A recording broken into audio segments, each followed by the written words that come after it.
Located just south of campus on Main Street, Carburritos is a family-owned and operated casual dining Mexican restaurant. Carburritos offers indoor and outdoor dining options, as well as curbside takeout services. Orders can be placed online at visitcarburritos.com/Davidson.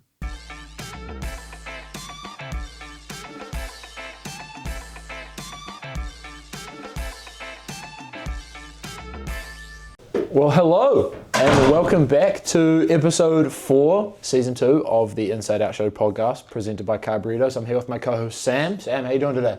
Doing great. I'm excited for our guests. Yeah, we've had 2 very insightful conversations. One with Brian Sullivan, who was class of 2016 at Davidson, and one with Will Reigel, who's our current associate head coach of our team. So 2 very well-respected people in the Davidson community with a lot to say. So we really enjoyed those conversations. What was one thing you took out of our interviews today? I don't know. I think both guests are so smart and so involved with the team. It's special to have Sully come back and help us in the way that he is. Yeah. And in the way that he finds fulfilling. Yeah.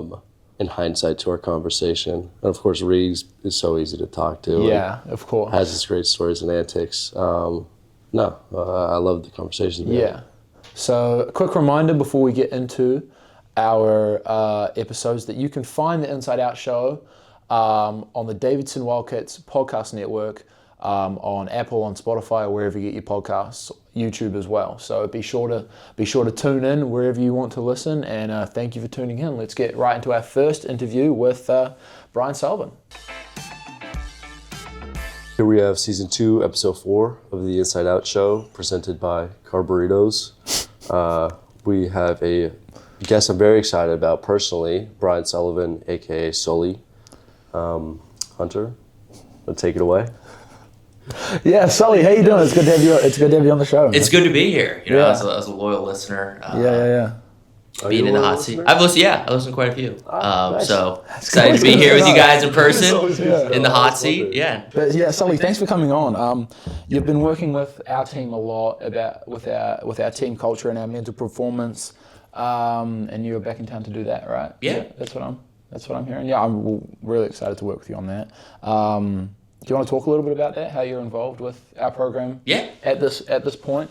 Yep. So kind of touched on it, but really trying to work. I'd say the best term is around like team development, and so I think if we zoom out a little bit, some challenges in terms of like college basketball has changed quite a bit, and you guys obviously have a lot of new team members this year. So work with you guys as a team, but also the coaching staff to say, how do we build the most effective team we can? How do we help kind of accelerate the process of getting to know each other, working together at a really high level? And so, run some sessions with the teams around what you want that to be like. Try to help the coaches where I can, and try to build the best team environment to be a part of. Because it felt like there was quite an emphasis on that in the summertime, and all of the different activities that we did, whether it was like the trust falls or what else we did? We did a bunch of stuff. Like we alumni come. We had the alumni come and talk to us and give us speeches and stuff. So a lot of that was you kind of behind the scenes pulling the strings. And you maybe giving me a little too much credit, but a little bit in terms of right, like obviously TCC has been at the heart of who Davidson is, and I think the question was, there's now transfer portal, there's now NIL, and so like, what does that look like? And so we kind of talked with Matt a little bit about like, how do we carry that over into the modern era of college basketball? And so, with the amount of new guys and the excitement around it, Matt and I kind of brainstormed some ideas of how do we be really intentional, almost create like an onboarding experience of like, how do we be really intentional? Like one of the things you guys did was you like presented a little bit on your own background. And so like, how do we create these opportunities to build that team connection and then hopefully work towards translating that into performance as the season comes. I really enjoyed that player presentations thing we did in the summertime. I feel like that did a really good job of letting us get to know like everyone on the team, and everyone kind of shared something that I would never think for them to share, which I really enjoyed. Do you think your role now in this day and age is more relevant? That's a great question. Probably, yeah. I think think like like if you look more broadly, like the mental side of the game, I think that's always been pretty relevant. But yeah, I think there's more probably pressures and stressors that exist now in college athletics, and I think particularly my like area of passion being on the team experience, like kind of hard to build a team now with the amount of mobility, the amount when I actually transferred in here, but you had to sit out a year. It was really hard to do. So there was a lot of like, it was just easier to stay put. And so to get players to really buy in and choose where they want to be is I think if you can do it, a real competitive advantage. Definitely. Can we talk about that decision to transfer and sort of your college experience, being at Miami of Ohio? They're having a great season, by the way. They are. Yeah. You'd be happy about that. No, I know. I follow the Red Hawks. Yeah, transferring and sitting out a year, from what I understand, and then coming to Davidson, having a really successful career at Davidson. Can you give us just some insight on that? Yeah. So I'm originally from Columbus, Ohio. So going to Miami was staying close to home, good school. And actually I had a great time there. I still keep in touch with my roommates and played pretty well. And actually it all kind of ties in, but I think what I was missing, I played for a really competitive high school program that had a real, like my brothers played for it. It was really like just a tight-knit team program. And when I had the opportunity to transfer, like that was what I was looking for. I wanted to, honestly, as like cliche as it sounded, I wanted to play for something bigger than myself. I wanted to be a part of something.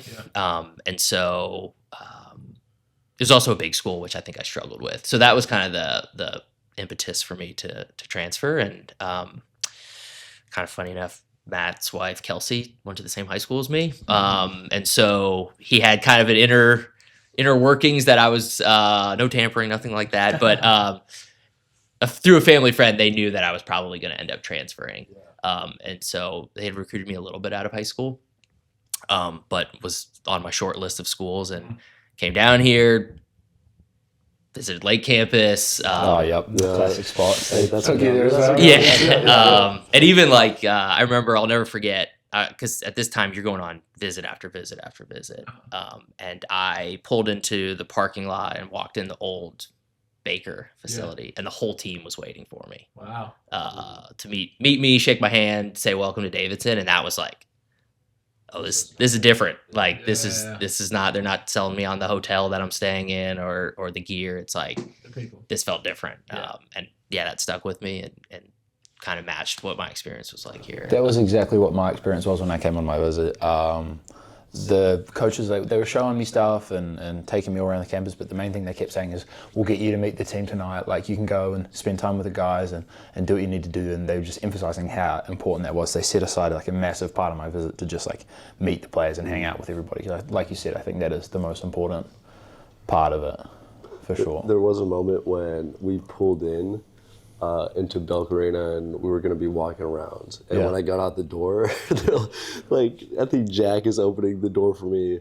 All the coaches were there. My dad's like a very witty guy. Yeah. He goes, gee, he's not that good.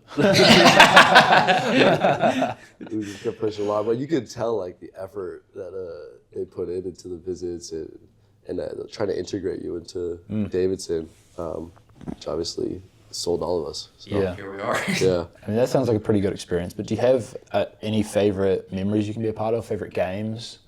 I know that we have a couple down here, but you were part of that, was it 20, what team was it? Probably 2014-15. 2014-15 team that got the first at-large in Davidson history? Yeah. Talk about that team. We were talking about it a little bit before. We should talk about that team, because Yeah. it seems like a bit of a rags to riches story. A little bit. You want me to give you the background? Yeah, give us the full So detail. this was transitioning from the SoCon to the A10, which just a big jump. I think that year we had won the SoCon but lost in the tournament, so went to the NIT the year before. But we had lost like some dudes. Damon graduated. So we were transitioning and we were picked last pretty unanimously. If memory serves me, one by someone of some stature, we were picked to go winless, and ended up winning the conference and getting the first at-large bid, as you mentioned. So it's it's almost hard to pick one game. Yeah. But if I Can you rattle off some people that you knocked off? Yes, I think maybe the game that stands out to me was senior day. We played VCU, and we beat them by 30. I don't know. Paid you. I don't know if you remember. Sorry, I don't know if he's supposed to be there. We beat him by 20 plus, and like we did it the way we played. Like we shot a lot of threes. We played fast. Like they played this. It was when Chaka Smart was there. They had Havoc, and we didn't really have a name for what we did, but it was kind of Havoc too of offense, and we just things were really clicking, and it was like kind of a realization of how good we were. Going into that going March into time. the postseason. And ended up the other game would have been we played LaSalle in Brooklyn in the A10 tournament and won. Tyler Kalinowski hit a left-hand layup. We came back from down pretty big, and that I think probably solidified our at-large bid. Yeah, wow, that's pretty incredible because you ended up not winning the 18 tournament that year, right? Yeah, VCU got us back in the conference semifinal. That sucks. We have here as well win at home against number 22 Dayton without Jack Gibbs. Was that the same year? Was that same year? Wow, yeah. Okay. Yeah, so it's funny. Like you look back and it feels like a fairy tale. Yeah. But then you like in it. Yeah. It's like we're in a pretty good position. Jack was playing incredibly. Yeah. I think maybe tore his meniscus, and you're kind of like, oh, is this it for us? And that was right before we played Dayton at home, and kind of a similar game. We like really played true to who we were. We hit a lot of threes. We played fast, and just move the ball around without Jacqueline. Cool. And I think that was another game where it was like, okay, like there's something here. Yeah, we got some dudes. Yeah. So who did you play that in the tournament then that year? We're veering into a part of the story I don't like to talk about. No, we played. We ended up playing Iowa in the first round of the tournament, and it was bad matchup. They're really good. We were tiny. They were huge. No excuses, but they got the better of us. Okay, yeah. I mean, that happens to the best of us. Within that team, you had a huge role. You are number 2 all-time at Davidson with 272 threes. As someone who also likes to shoot a lot of threes, Me too. As well as Hunter. Can you talk about like the mental performance behind it of being a great three-point shooter? And I'm also curious to know if that may be what sparked this like passion for mental performance. Yeah. I guess to start with your second question, 100%. I think I went down like what I would call me search. Where I was trying to figure out. I had it was a little rocky at times. I think especially when you live and die by how you're shooting. When times are good, you feel like you're on top of the world, and when they don't, it was some tough sledding. So for me, I was like constantly figuring out, like trying to learn, how do I like ride the waves? How do I be a little bit more consistent? Which kind of led me to podcasts and books and talking to people, and then a master's degree, and now I'm 3 years into a doctoral degree. So very much started there. I think that was the genesis. And then in terms, I think your first question was more to like the mental aspect behind it. I think shooting is like, you guys probably get, it's hard. It's tough, yeah. You know, if you miss 60%, you're great. You're incredible, yeah. And I think I was probably living under this myth where if I'm a 40% shooter, I should shoot 2 for 5 or 4 for 10 every game. But I would, and you could ask around here, had some prolific slumps. Really? Like I will put my slumps up against anyone in the country. No, we can go there. And so, it was really like, at the time, I really let one miss become 2 misses and put a lot of kind of how I was feeling and my role on the team and the value I was bringing based on if shots were falling or not. And so it was a little bit of trying to be a little bit more process oriented and also like a little bit more just not letting that like dictate the next day. Rule your life. Yeah. I just think as a shooter, someone who relies so heavily on the 3-point line, you like constantly deal with those demons. Yeah. It's impossible not to. Especially the worst feeling in the world, you miss your first 2. Oh yeah, And then at third shot, you feel like you're the chasing. weight of the world on your Yeah, shoulders. the and chatter- you see that the third chatter ball, it's starts to- Yeah. feel Well, like I can't you're go 0 for 3, but if I make one, then I'm 1 for 3, and then we're like back in like if I make my next the gray area, exactly. and so it can get, I see. yeah, Definitely. lonely, yeah. I think it's easy to talk about like the philosophy of mental performance, but actually implementing it is really difficult because it kind of just ends up being these like micro moments of your day of when you play, and you talk about like these downfalls that you had, and you still were number 2 all time at Davidson. Do you think if you knew what you knew now, would you have been a better shooter? Would you have eclipsed Steph Curry number 1 on the list? I can say that very confidently. Yes.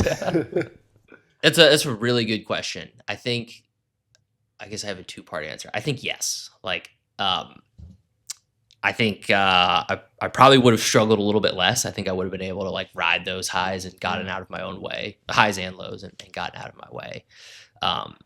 And I think that would have led to maybe some of the lengths of some of those slumps being a little bit shorter. Just being able to kind of shoot one shot at a time, I think would have allowed me to have a little bit more freedom shooting it. And at the same time, it's a hard endeavor. Like I shot a lot of threes. And so I think like the struggle is actually part of it. Like, and so maybe would have minimized that, but I think when you put yourself out there and try to do something a little bit daring, you sit with some pretty difficult thoughts and emotions, and so I think I maybe would have had a better recognition that there wasn't something wrong with me, but that was just like something I had to work through. Yeah. At the very least, your quality of life would have been a bit better. For sure, that I can say. I Yeah. can say wholeheartedly, and I think that matters. I think when we feel well, it's easier to play Feel well. good, you play well. 100%. Matt always says, like, as we go throughout the season, that it's never as bad as it seems and it's never as good as it seems. That's probably something you gave him. But, like, it's the same thing with anything in basketball. Or, you just kind of have to ride out the ebbs and flows of it. And Easier said, hard gosh. to live out in the moment. Impossible almost. But, far out. And then you were on the staff here. Yeah. We can get into that a little bit. Sorry, I just looked at it on my sheet, but So I suppose we can segue that, like, role after being a Davidson basketball player. You did like some me searching. What was that after life after Davidson? Yeah. So after I graduated, I went and played professionally. Yes. So I played in Europe for 2 years and then Australia. And my kind of like defining approach was like, if I'm going to do this, I want to be able to enjoy it. Like I want to stop feeling like I'm in a boxing match with myself all day, every day. So I read a lot of books like Man's Search for Meaning, kind of like a little maybe outside of sports psychology, but a little more existential. Yes. Some John Kabat-Zinn. So I kind of started to attack like mindfulness and meditation as a way to kind of help be a little bit more comfortable with the workings of my thoughts. And then I talked to people. There's some Davidson alums who are work in the field of sports psychology and pick their brains, and they're really helpful and supportive of that. So that was a little bit of what that like me search project looked like. Yeah. And then, so after you finished up in Australia, I didn't know you played in Australia, by the way. In Perth, in the NBL 1, yeah. So Interesting. Yeah. Awesome. Yeah, I've got a lot of friends who play in the NBL 1. Oh, yeah. I loved it. I had the best time. Yeah, very. It was a good time. It does seem like a good time. If I could add actually one more piece to that, yeah, and I think maybe brings us a little bit, to tie back to what I do now, is it was interesting, like depending on where I played, it really shaped my mindset. Yeah. So like Perth, I played for a team with like an awesome team culture. There was a lot of like alignment, like we talked about it. It was something we worked on regularly. Yeah.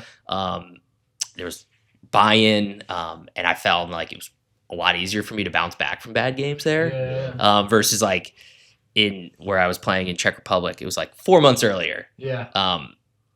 It was very different. Like if we lost, like people were maybe getting sent home. Yeah. GM and coach didn't really get along, and like if I had a bad game there, it stung hard. I've just felt a ton more pressure, and so that's one of the things that's like brought me to like, all right, how do we create these like optimal team environments where it's just easier for people to thrive? Yeah.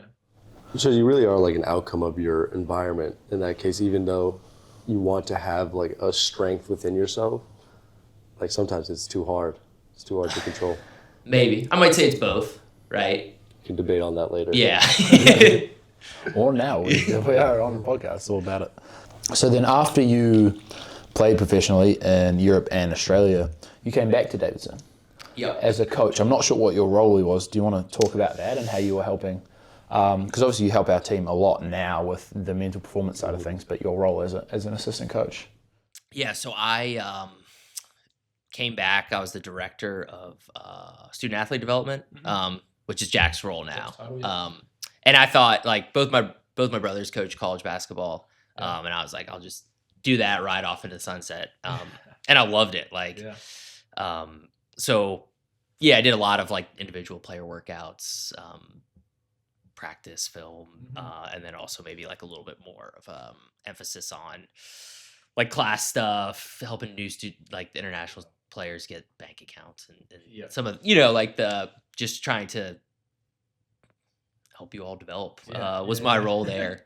And so I did that for 3 years and loved it, but there was like in the background always this like I'd wake up thinking more about the like mental development, holistic development side of things, maybe more so than the X's and O's and like basketball specific stuff. Yeah, interesting. So you think you just felt a calling to that area and committed to go getting your degree? Was that like a scary life jump? Yeah, it was. I think also part of it was like I had my own struggles kind of dealing with the pressure of just being a student athlete. And we didn't really talk about it when I was playing. It was like pre-Kevin Love, DeMar DeRozan, and some of the athletes that became outspoken. And so as it became more of a conversation, I think I had a little bit more of like, I think also as a coach, you think a lot less about yourself and a lot more about others. You can kind of see that there's this like, maybe I wasn't the only one. Like this is a lot of pressure to deal with, a lot of stress. And so, yeah, it just kept tugging at me and it didn't really leave. But yeah, I think, like I have so much love for this place. I love the community of Davidson. I think being able to work under Coach McKillop, who had a massive role in my life, and Matt, leaving that was like, I can look over and I remember crying, telling the guys that I was leaving, and even just like personally, like leaving a great job and going to school is a scary thing to do. So yeah, it was. I don't often think about that, so that was a good question to say. But yeah, it was a hard decision to make for sure. Can only imagine. But it seems like exciting at the same time, though. Yeah, 100%. Yeah. And it's come full circle now to a point where you're able to come back and work with the program, and it seems like it's paid off to a certain extent, and you're doing what you love now, which I'm very happy for you. Yeah. But yeah, it's pretty awesome. Yeah, it's been fun to. I think I've stayed in close touch with Matt, and I'll throw ideas at him. And Matt, I think one of his great strengths, he's always open to learning and getting better. And so it's been cool to kind of. I'm not going to act like everyone has hit, but to be able to kind of use some of what I've learned along the way and help. I think ultimately what I'm trying to do is like just help recreate the experience. I think that's why there's so many alumni on staff. Is like there's something about the experience that we want to like continue to pass forward to the next people. 100%. And I think you've done a pretty good job so far, at least with my experience since I've been here. We've been working with you for the 3 years I've been here, and the stuff that you, and I wrote you that little letter, but the stuff that you do with the team, I think is very beneficial, and it definitely, I can feel it reflected in the relationships I have with my teammates. Some take to it better than others, but for the most part, I think that it's been very beneficial. Cool, I appreciate it. It's also comforting to know that there is an outlet if you need one. Yeah. Like to have a backup when things aren't going right, to know that there is someone you can reach out to is something in itself for the guys, I believe. Yeah. So thank you. Yeah. Yeah, you go. Happy to do it. Yeah, I think it's nice sometimes to just have, or someone that feels like maybe a step removed from, Yeah. knows what's going on. But it's Yeah, not. exactly. And gets it, has done it, has Yeah. played, has performed, and has been a part of Davidson. Yeah. I think that's a very unique perspective that you have versus like the relationships you have with, I mean, you played with some of our coaches and coached with them as well, but you have a very unique perspective into our program specifically that I think helps you here more than it would in other places, which is incredibly helpful. Sully, we have one final question for you, just an overarching of how does your mind affect your play when you're on the court? Maybe not your play specifically, but athletes in general. Yeah. Tremendously is my short answer. But yeah, I think a lot about what we were paying attention to. And so like particularly when you play in these big arenas and there's stakes on the game, there you feel the pressure. There's all these things that can kind of pull at our attention. We even talk to how our mind reacts to things, like the dialogue that starts to show up. And so this is just one answer. I think there's a lot of answers, but I think a lot about, are we able to be kind of in the present moment? Are we able to kind of focus on what is right in front of us? And when our mind does wander to, that was a bad call, or, I missed those 2 shots, or what if I don't make my next shot? All those things are kind of pulling us. We're doing some time travel, right? To the past, to the present, to things that we don't have control over. And so I think, our mind is really influencing our experience in terms of, I'm right here right now. I'm looking at you guys. In a huddle, are we doing that, or are we thinking about the standings, or are we thinking about, dang it, I turned it over 2 possessions ago. And so we have a little bit. Our minds are time travelers, but we have a little bit that we can do. We have a lot actually that we can do to kind of help recognize when our mind does drift, bring us back to the present moment. And really, I think that's where the good stuff happens, is when we're kind of immersed and present in what we're doing and who we're with. This has been an incredible conversation. So thank you very much for that. We have this little gift card for you from our sponsors at Carburitos. All right. So lunch is on them. Wow. Perfect. Yeah. So thank you for coming on the show. Yeah. Hope you have a great day. Thanks for having me. It was fun chatting with you guys. I'd like to welcome in our second guest on this episode of the Inside Out Show, Will Reigel, current associate head coach of our team. I didn't actually know what your title was, but how you doing? Great. It's great to be here. Very happy to have you on. We've been very excited to get you onto the podcast. Yeah. You were on the top of the list, or one of them. I actually didn't really think about. I never really thought about you coming on the podcast. I felt you were kind of like it's like having Matt on the podcast a little bit. It's kind of like it's or like Bob or something. It's not. Yeah. I'm definitely in that category. Yeah.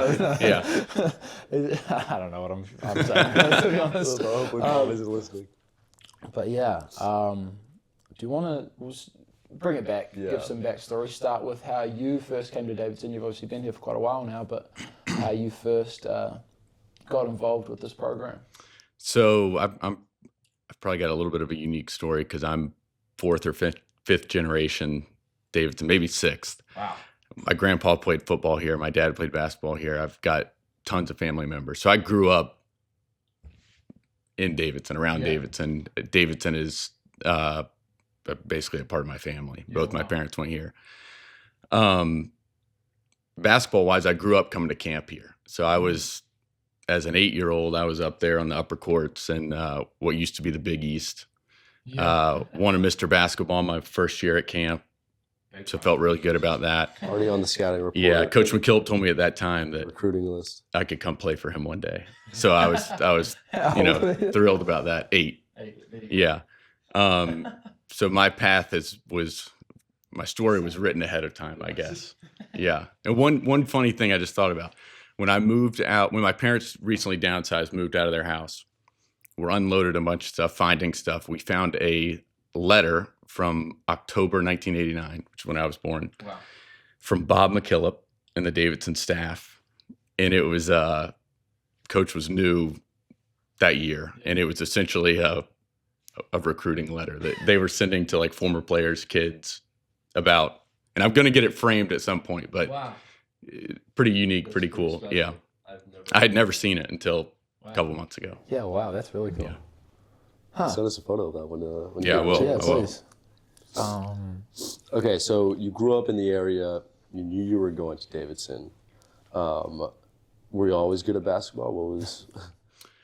I feel like I was pretty good at basketball. I grew up around the game. Like I remember going to the Central YMCA, now the Dowd YMCA, where I grew up playing. But I would go watch my dad play pickup when I was little, and I would sit on the sides and watch him play. So I grew up around the game, watching the game. The Hornets were brand new to Charlotte, like right around when I was born. So I kind of grew up with some of those teams where basketball and the NBA was really exciting in the city of Charlotte. Yeah. And it was always my favorite sport and loved playing. Yeah. And I was okay at it and decent. Yeah. Well, you want to talk about what kind of player you were? I'm sure most of our listeners will have a fair idea, but you always talk about you were just kind of undersized big man hustling around. Yeah. So I grew up playing point guard. I was a guard growing up for my whole life. Were you always tall? I was always pretty tall. I was 6'1" as a freshman in high school, and then as a sophomore I was 6'5". So Did they think you'd end up being a 6'10" wing or something? I had knee surgery as a sophomore in high school. They told me my growth plates were wide open when I was 6'5". So I was like, I'm gonna get to at least 6'8", and didn't grow anymore. So my game was, I had a background of being a guard, but I wasn't super talented or super skilled. I was not a good athlete by any stretch of the imagination. So I had to figure out ways to impact the team, impact games, and that was just by playing hard. Talking, doing the little things, doing the things that required no talent. And if I could do those really well and be the best at that, I could hopefully have an impact. Yeah. It's funny because you don't see much of that on scout team now. We're low on numbers at this point, so you and Coach Heiliger as well have been playing on scout team, and now you're just kind of finesse. You're all finesse. You're running the show, pass fakes, getting downhill. You hit a couple like one-legged shots on the baseline. Your shot has gotten better since you played. My shot has absolutely gotten better since I played. Right now, it's pretty smooth. Yeah. I did not have a license to shoot when I played at Davidson College. That was stripped from me within 2 weeks of the start of every single season. I was a red light guy. Yeah, no license at all. But as time went on, I got my shot back a little bit, and scout team helps with that. It helps you no consequences. Get your mojo back for sure. You're supposed to miss the shot. It is funny how you just change once you get on scout team. Oh my god! Okay, here we go. Become a different player. Yeah. I remember my red shirt. I didn't really realize. I was just coming in. They threw me on scout team. I didn't really realize that the freedom you had. I was just trying to when you guys would tell me like this guy goes right and then spins back left, I'd get the ball, and be like, okay, I'm going to take 2 dribbles right, and I'm going to spin back left. I didn't realize I could just get in my bag. I wish I had known that. I could make the most of it. In my red shirting time, but you sure make the most of it. Right now, my goal is just to not get hurt. So I just try. I run around out there, try to not get hit. I don't leave the ground. Haven't left the ground in 10 years. Didn't leave the ground much before that either. So that's my goal every really day. Don't leave the ground. Stay healthy. Whenever you ask Reese to go shoot with you, it's about like a 5 to 8 minute stretching routine before. So you got to get him down a bit earlier so he can get his legs swinging. I need 5 minutes. Got to get my leg swings. My hip stretches. It's done you well. You've been pretty steady. Got to stay healthy. Keeping on the idea of coaching, what about coaching intrigued you the most? And why was that something you wanted to pursue as a career? Was it from growing up in Davidson and being around it, or what was that about? So it's funny you asked that. Like I had zero interest in coaching in college, and that was not on my mind at all. And Brendan Winters and Logan Kosmowski started PSB Pro Skills Basketball, and when I was like a junior here, asked me if I would coach one of their teams, like a 10-year-old team. And I kind of reluctantly decided to do it. Was able to make a little bit of money in college, which was great. Then did it again after my senior year. Didn't think much of it. Just coaching 10, 12-year-olds. And so when I graduated, I had no clue what I wanted to do. But coaching was not on the list of things to do. As I graduated and got away from basketball, I found myself wanting to be back in it and finding ways to get back in it. All of a sudden, I was then coaching the 16-year-old PSB team. And then I was an assistant on Charlotte Latins, where I went to high school, where my brother was in school. And I was helping out with them. And one thing led to another. And I was an intern with the Panthers that year, my first year out, and doing this coaching stuff on the side. And eventually it was like, that's what I want to do. I want to be back in basketball. I want to get into coaching. And my grandfather was a college coach and a high school coach. My dad coached me growing up a lot. So it was always, I guess it was always something that was there, but I had never considered it as something I wanted to do for a career. Yeah. It's really interesting. And do you think that experience with the Panthers, and from what I'm reading, was it more of a sales type of role, and a marketing type of role? Yeah, it was a marketing. Yeah, sponsorship, sales, and marketing. Very lower level intern. Yeah. But do you think that was what opened your mind, where you saw what other opportunities exist, and you kind of thought, maybe this coaching thing isn't too bad. Maybe that actually might be what I enjoy the most. Yeah, I think there's a piece of that. And there was a piece also where when they offered me a full-time job there, I tried to negotiate a little bit, and there was no negotiation. So then I had to hold strong on my side of the negotiation and fully leave. And that really actually gave me the push, because I'm not always someone that is looking for change often. When I'm in something, I'm usually all in, and that's what I want to be doing. So I was actually very fortunate that they didn't go with the offer that I brought back to them, because then that pushed me towards here. Yeah. I mean, here you are now. Here I am now. Here we are. Your lack of negotiation skills might have really paid off for me. Yeah, it really paid off. You talk about coaching your brother Rusty. You coached him in high school and then at Davidson as well? Yep. How was that experience? How's that dynamic, coaching him? It's an interesting dynamic. I can imagine it would be very, kind of difficult. It was difficult. There were a lot of up and downs. How much younger is Rusty? Rusty's 6 years younger than me. Okay. Wow. And like his freshman year, he didn't play. He scored 2 points the whole season.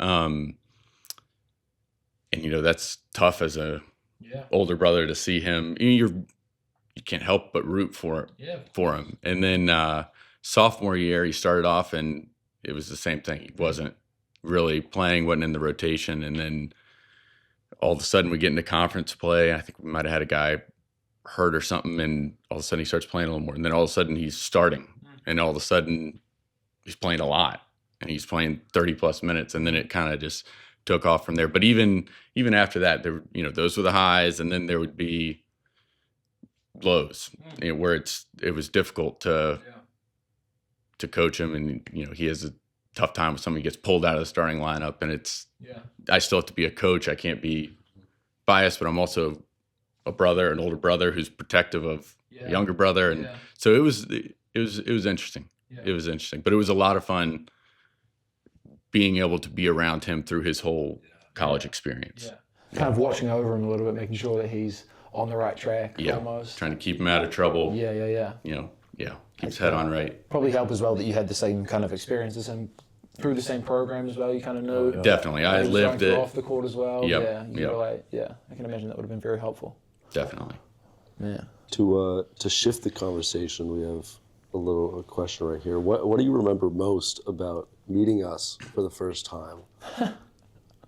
So I'll start with Hunter, because I met him first. Yeah. Hunter was just like a cool dude.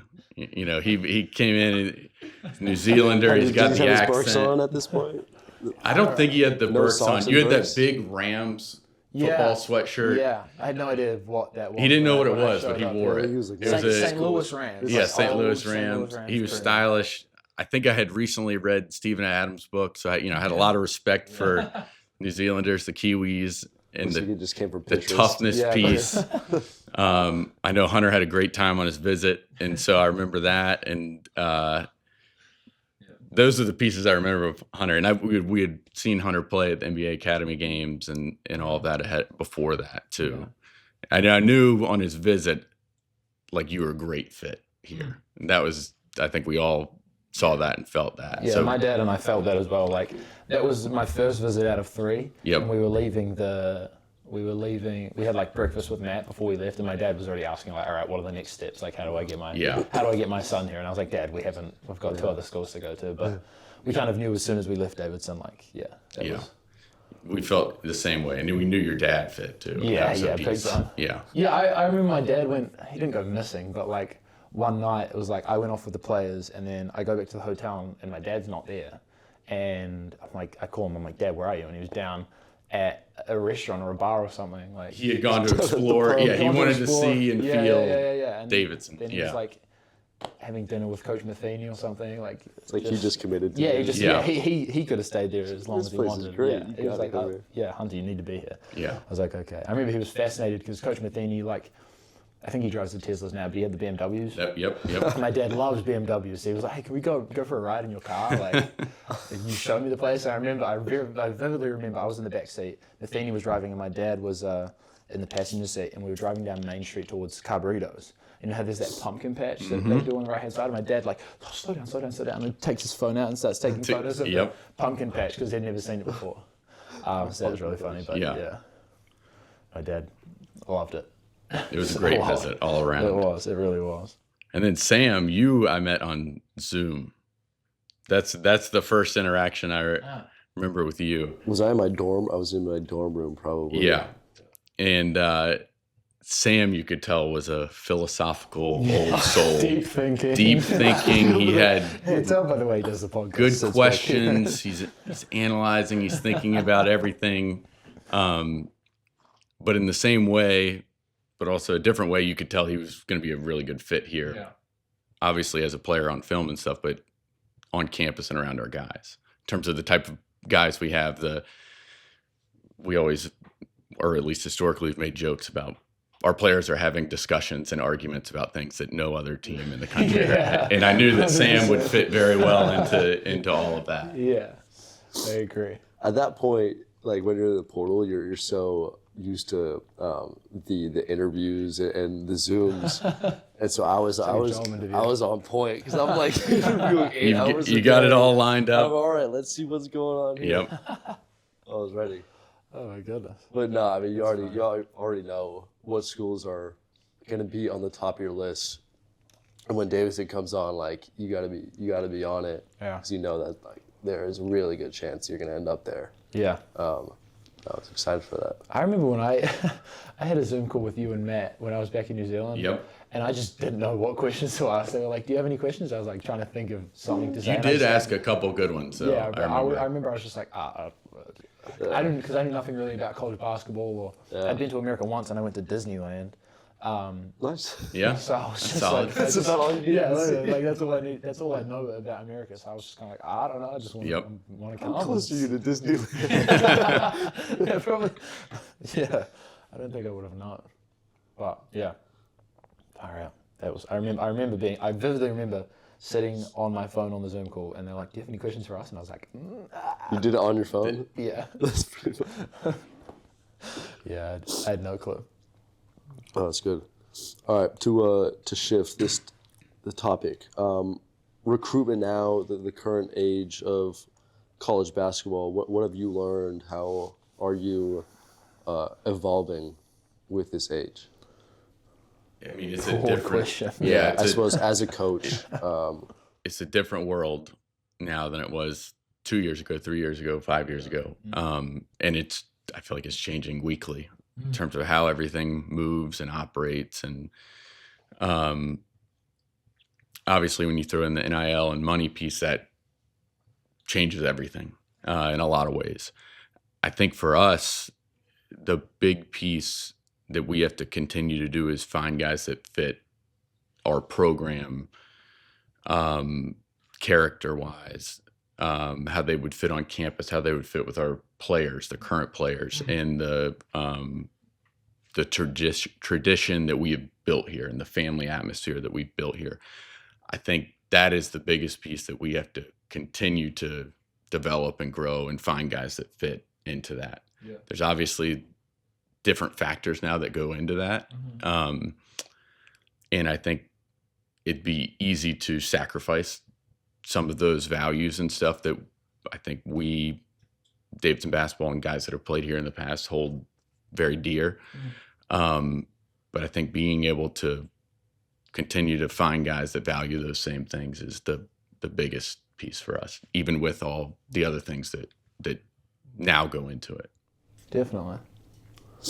Far out. To try to find some constant within the change. Yes. I suppose. Yes, exactly. All right, let's talk about interests outside of basketball. What makes Will Reigel?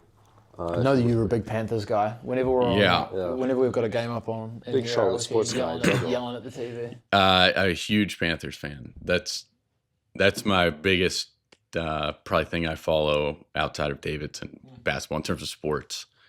I was like 5 or 6 years old when the Panthers came to Charlotte, and ever since then I've followed. So I will watch every snap during the season, and when we practice on Sundays I'll record the games, and this year I did an awesome job of not looking at my phone and making sure everyone knew not to tell me anything, so I could go home and put my phone away and watch and fast forward through commercials. And this year was the first year in a while that we've had something to be excited about. So I'm very pumped about the future. Yes, it's been a dark few years, and we're coming to see the light. I've heard. How many games have you been to? Countless or? A lot. I have not been to many games in the last 4 or 5 years. Not many at all. But I grew up, my parents had season tickets, so we would go to a decent number of games. And it was cool. The year I worked for the Panthers, I would be working and running around during games, especially during the first half. Really? But there would be times where I could walk out on the field and watch a little bit on the field. And then like our sponsorship team had a box, so then I would end up there in the second half and I could watch. So that was a cool piece to be around. Definitely. Anything else that you do? Outside, hang out with my family. Got a 1.5-year-old daughter, Lily. Spend a lot of time with her. My wife, Jessie. And my family's all in Charlotte, so we try to get down to see them too. Nice. What's Lily's personality like? What would you say? Can you kind of tell? Do you think you can tell what she's gonna end up being like? I don't know if you can tell what she'll end up being like. It's funny right now, like when a new person walks in, she's very quiet and shy. But then once she warms up to them, or when she's just around me and my wife, she's go, talkative, yapping constantly.